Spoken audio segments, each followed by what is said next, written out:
The wheel of time turns and seasons come and pass, leaving episodes that become content. Content fades to discussion, and even discussion is long forgotten when season 4 is announced. In one season, called the third by some, a season yet reviewed, a season long discussed, a voice rose up among the fandom. The voice was not the beginning. There are neither beginnings nor ends to the turning of the wheel of time, but it was a beginning.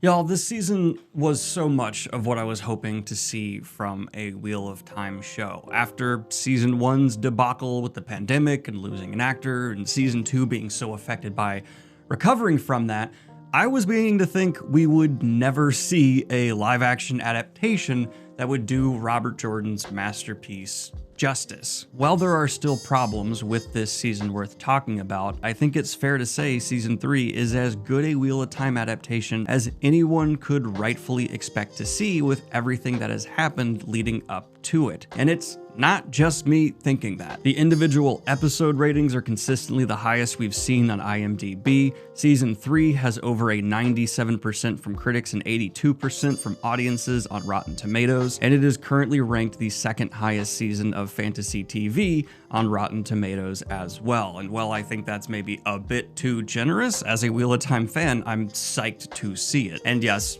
Rotten Tomatoes in general is kind of a dumpster fire to look at for ratings, but it is indicative of something. A course correction, things being done right. I'm beginning to see this image float around when talking about season 3 more and more, and yeah, fair. One of the biggest questions kind of dominating the conversation now that season 3 is over is why we have not gotten a season 4 renewal. And there could be a lot of contributing factors to that, including the fact that there are 2 major studios behind this show that both have to get through contracts and greenlight it. That certainly could result in delays. But even now that the season is over, seeing more and more reaction channels starting to make content about Wheel of Time, more major outlets posting positive reviews, I think it's far from hopeless to see Wheel of Time continue on Prime, especially with the solid numbers the season was posting at the end. And with JordanCon happening this weekend, the original convention to celebrate Robert Jordan, there's a good chance it could be announced while that is going on, fingers crossed. So I've decided, while I'm anxiously waiting, to sit back,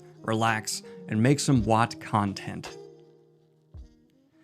Don't fuck me on this, Jeff. So yes, the Wheel of Time found its footing, but how? Well, it's not as simple as some people are making it seem. No, the show isn't only shining when it's getting closer to the books. In fact, I would argue the best scene from the whole season is entirely an invention for the show. Writing is far more complicated of an art form than just leaning into exactly what Robert Jordan wrote. You have to remember this is a re-mediuming, and epic fantasy is ridiculously complicated to move from one medium to another. But to go ahead and kind of start our dissection here, let's start at the high level and work our way down.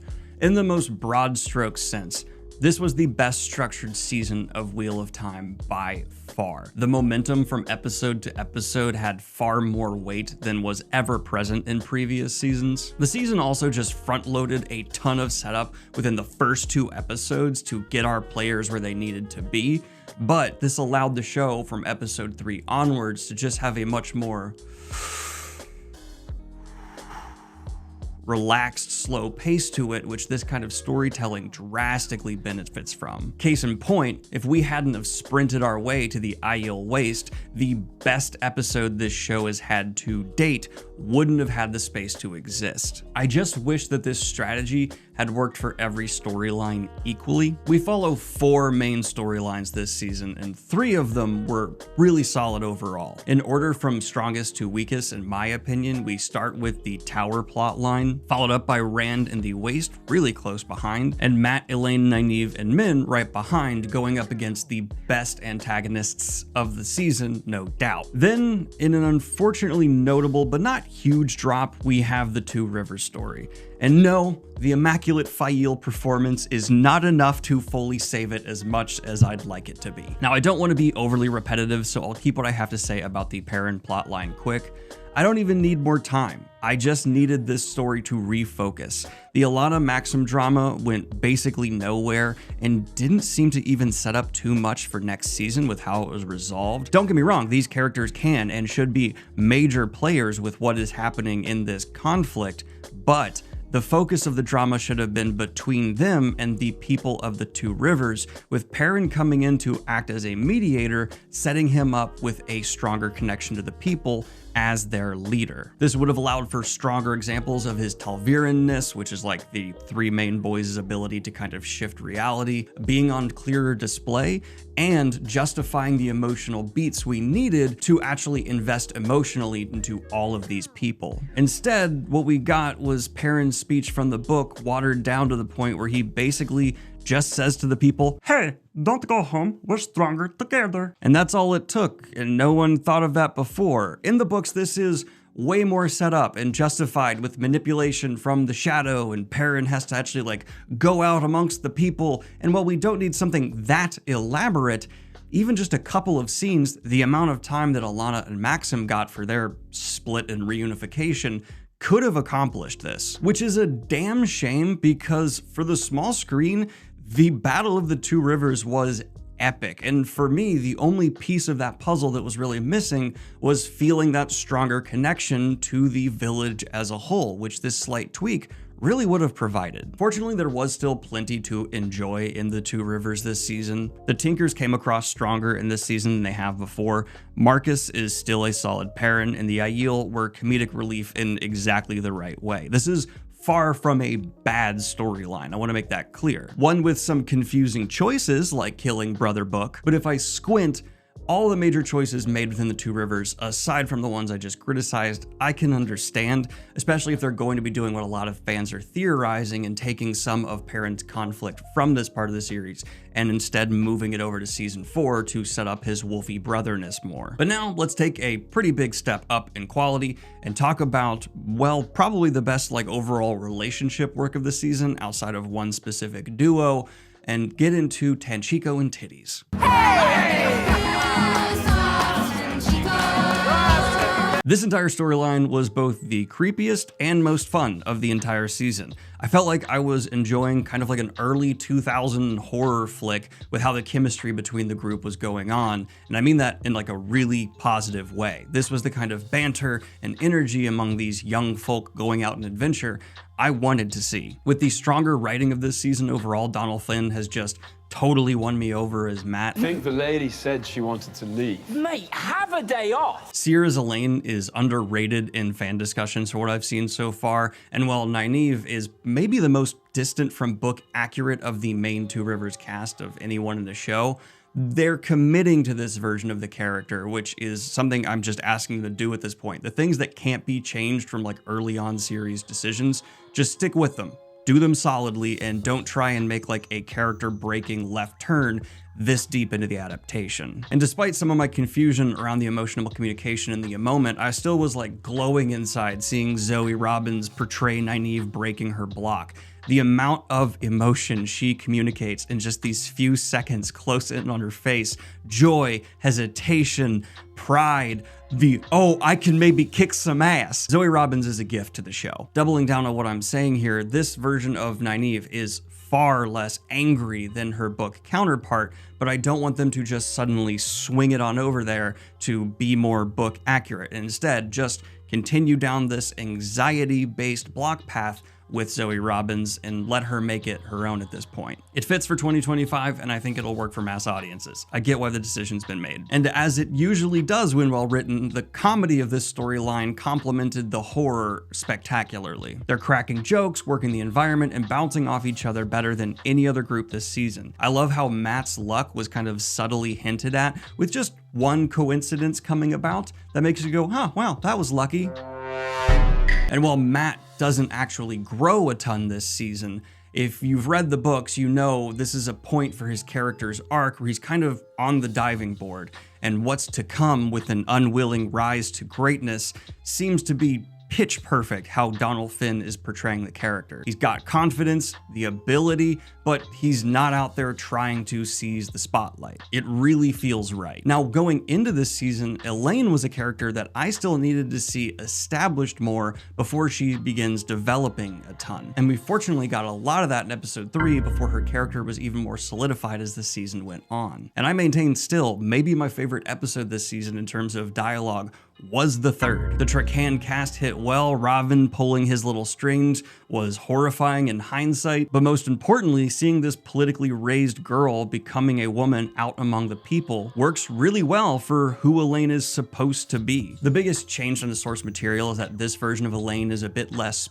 snooty than her book counterpart, but for a mass audience, I think that actually is for the best. And yes, I absolutely adore the fact that Galad and Gawain were giving women river and men wood every single room they entered. That's just entirely book accurate. Now, the character that is still the biggest question mark in Tenchiko for me is absolutely Min, to the point where I'm kind of struggling to find what to say about her. That's not to say I am not enjoying what this character is, how they're interacting with the party, but I have no idea where they're taking her, and it certainly feels like this Min is not going to end up where book Min does. It's just not really set up and earned here yet. And then finally, Tom's here, and it makes me happy. Are you my daddy? Now don't get me wrong, while Lanfear was still popping out and showing, it was Moghedien and Liandrin who were able to fully bloom into these black, beautiful flowers this season. Holy crap. Liandrin is a tragic evil, 100% a dumb child walking into traffic without seeing the truck coming, and it's so fun to watch. That came out wrong. The woman is playing with the Forsaken, acting like she won't get bit, and the hubris is communicated excellently by Kate Fleetwood. While the writing for Liandrin is good, it's the actress and her sexy-ass jawline that elevate it all. This is someone who has given so much to the Shadow and is desperate for some sign that it has all been worth it, that she hasn't been just dumping her life away into an uncaring void of destruction. In Liandrin, we all have some very bad news. It makes her frantic clinging to the idea of becoming Forsaken both relatable and sad, kind of pathetic. I sympathize for this woman and in a fucked up way kind of care about her. And it's not just because she Kali Ma'd a pedophile. Does give her bonus points though. And yet, all of these performances in Tenchiko are totally overshadowed by Moghedien. On rewatch, Leia Costa is the standout performance of the season for me. She brings this Joker meets Smeagol energy to Moghedien that is grossly addicting to watch. There's no other way I can put it. Anyone she looks at, talks to, touches, interacts with in any way this season feels like a plaything to her. I also feel like Leia brings out better performances in other actors as well. The strongest acted all-around scene from this season, aside from the peak we'll talk about at the end, was straight from the books. And it's the compulsion of Nyneave and Elayne. This is one of the scenes from this season I would rank a 10 out of 10 perfect. The tone, implications, character work, just all of it was better than I could have hoped for. Leia understands something I wish more antagonists did: invade people's space. She does this while invading their mind to add this perverse tone to every beat that crawls by as we are watching something so well realized. Add into that both Elayne and Nyneave are absolutely nailing playing off this mind word I can't say, and the result you end up with is exactly the kind of torturous experience the Forsaken. Shake weight is the flab-busting breakthrough that trims your arms and shapes your shoulders. And the result you end up with is a torturous experience that the Forsaken should be bringing to the screen. And there's like a seasoning on top to all of this, where Moghedien is popping up in other storylines throughout the season, like a f***ing ghoul, crowning with her doing something to Samael I can only call a gory Spider-Man.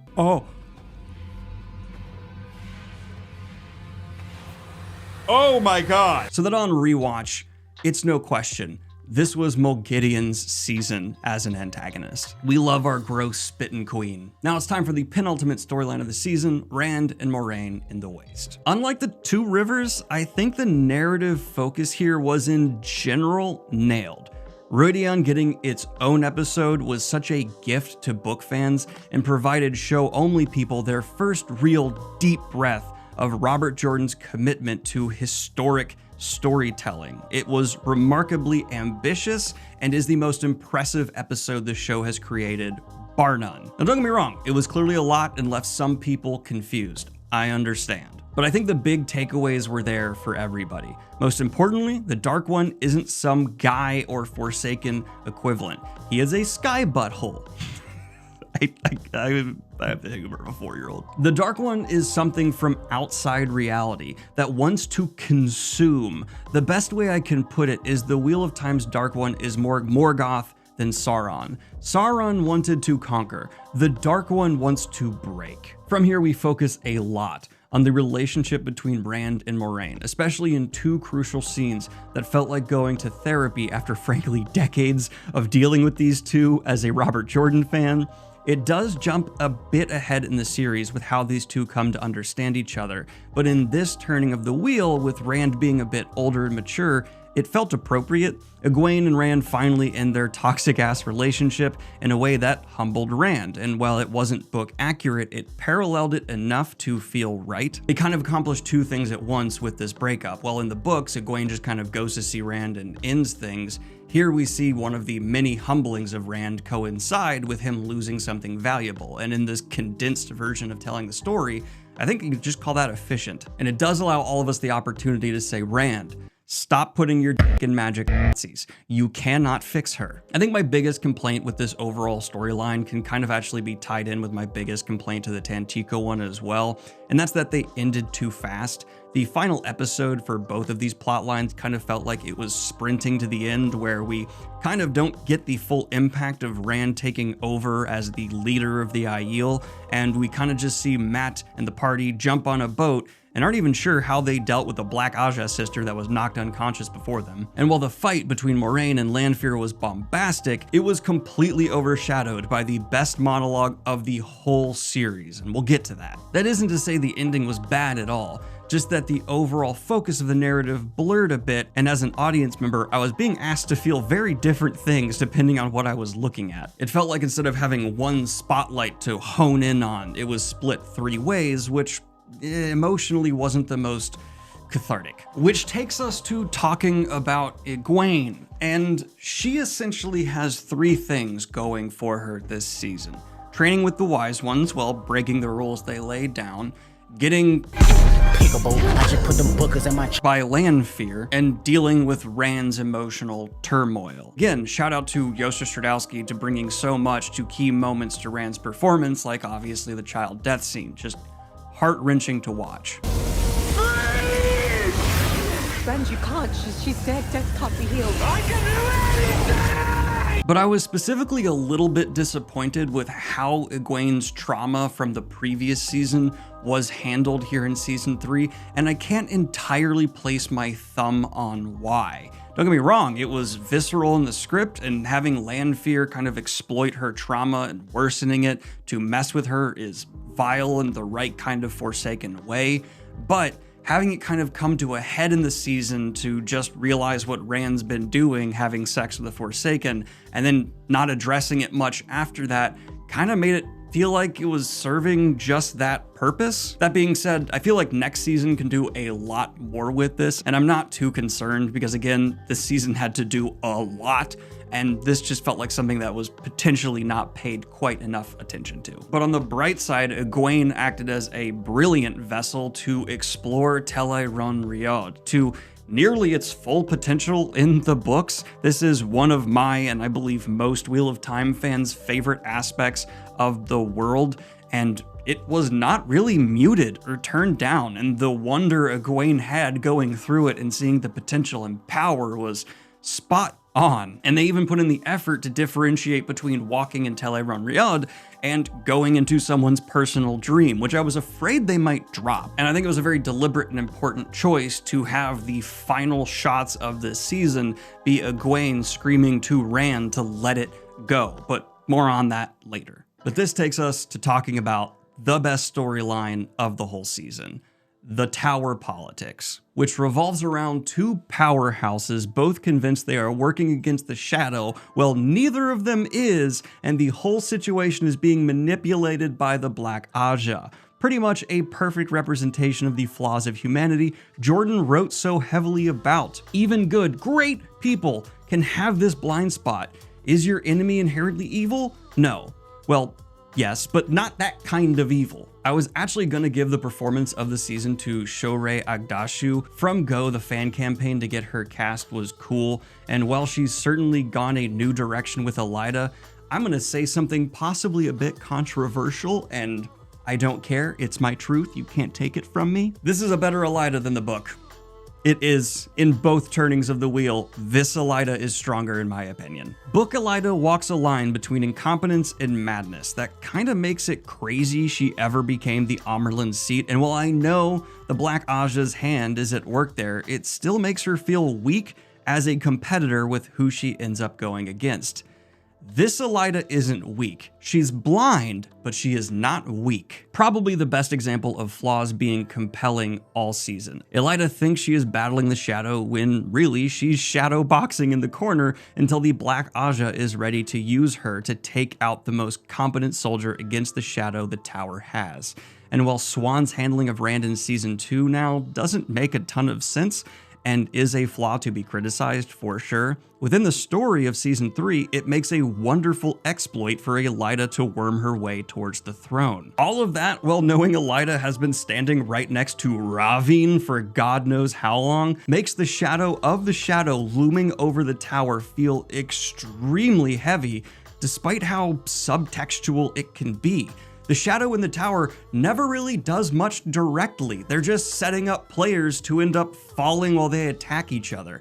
Mwah! Spiders. That's ignoring the big obvious blowout at the beginning. That aside. I've talked to a few non-book readers watching the show, and they're pointing left and right, up, down, trying to figure out who are the remaining Black Aja sisters. While I can't personally experience that, it's been a lot of fun secondhand to see friends pointing at all of the Aes Sedai across the Ajas, trying to figure out who is going to turn out to be a villain. The only advice I can give to book readers is let them fight, and let the backstabbing happen by surprise. Now this takes me to Siuan Sanche. I know a lot of people have strong feelings about killing Siuan, and if I were talking about the full picture of the show, I might have more negative things to say.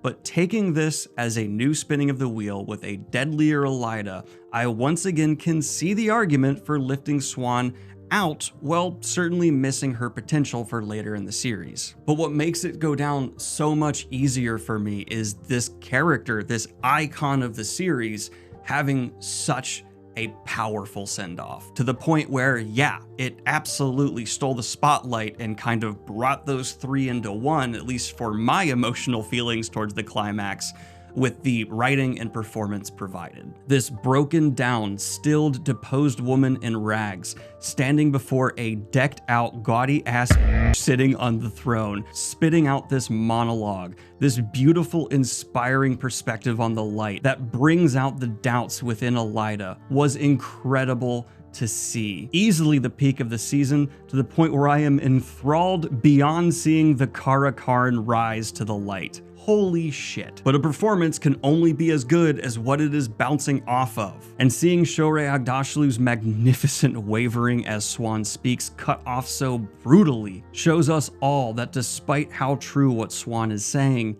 it's too late. The mistake has been made. It was a perfect note to end the season, a foreboding one that resonates through to the final shot of Rand, unable to let go of the source as he showcases his power before the Aiel. Simply incredible. I even had issues with this final episode, but those final seconds, that earned season 4 for me. No doubt. God damn. All right, but let's talk about some elephants in the room. I've kind of brushed over big changes. Big things like Loyal and Siuan, medium things like how many characters have been wrapped into Liandrin, and small things that happen in nearly every scene.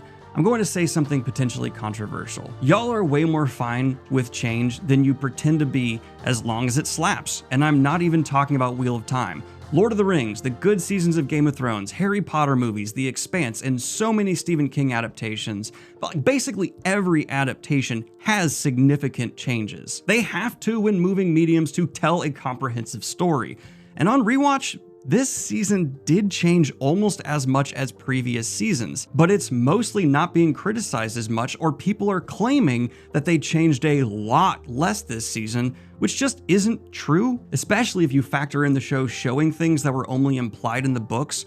What I will say is this season seemed a lot more strategic with what it changed, and it almost always made sense for condensing characters and the story for a wider audience, rather than previous seasons which were a mix of baffling choices made to account for the literal world shutting down, and losing Barney Harris. If I had to reach a middle ground with these people who I kind of just disagree with, I will agree that the changes that were made this season felt closer to the source material, at least thematically or on an emotional level, to being more book accurate. For example, my favorite storyline, the Tower conflict, happens largely off screen in the books, and certainly does not kick off with this massive Black Aja split that spills into an on-the-page brawl in the streets. But unlike certain changes I was too charitable to in previous seasons, hoping there would be some earned payoff, this version of the Tower conflict successfully managed to do so much work for the wider world and informed the viewer in a way that felt truer to the books. It was just smarter writing and how to guide this ship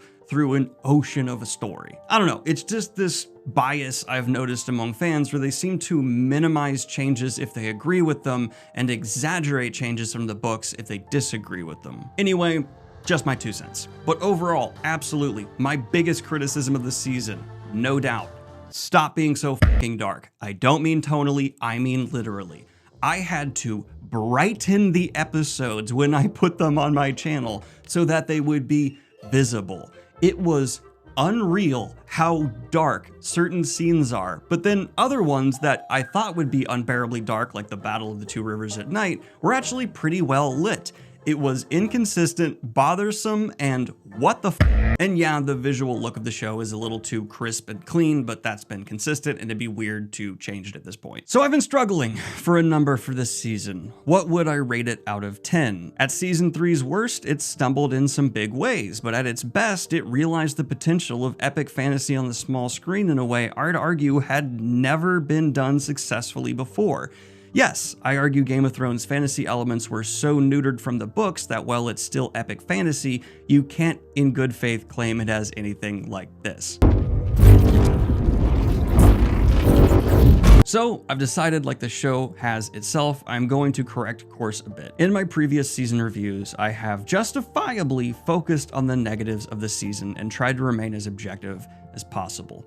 For this season, as a celebration of the show beginning to realize the potential we all know these books have, despite it still having room to improve, I'm going to give full credit and extra credit for actually seemingly take in a whole lot of fan feedback. And for that reason, I'm going to give season 3 of Wheel of Time a light 8 out of 10. Certainly closer to an 8 for me than a 7. And this shot is now my background on everything. It's oh my god. But I will end this review by saying the most important thing one last time. Don't fuck this up, Jeff. Season 4. I forgot to say what I wanted to about the final shot of the season, and all you're gonna miss out is one joke if you want to remain completely spoiler-free for the future of the series. I'm gonna keep this mega vague, but I want to say, I think this shot was put there because they are going to amp up the eventual conflict between Egwene and Rand that arises later in the series and possibly bring it in sooner. With how things are being sped up, I actually think that could be a really good choice, not only for the narrative, but also this specific character dynamic. Egwene has a pretty bad view of Rand right now.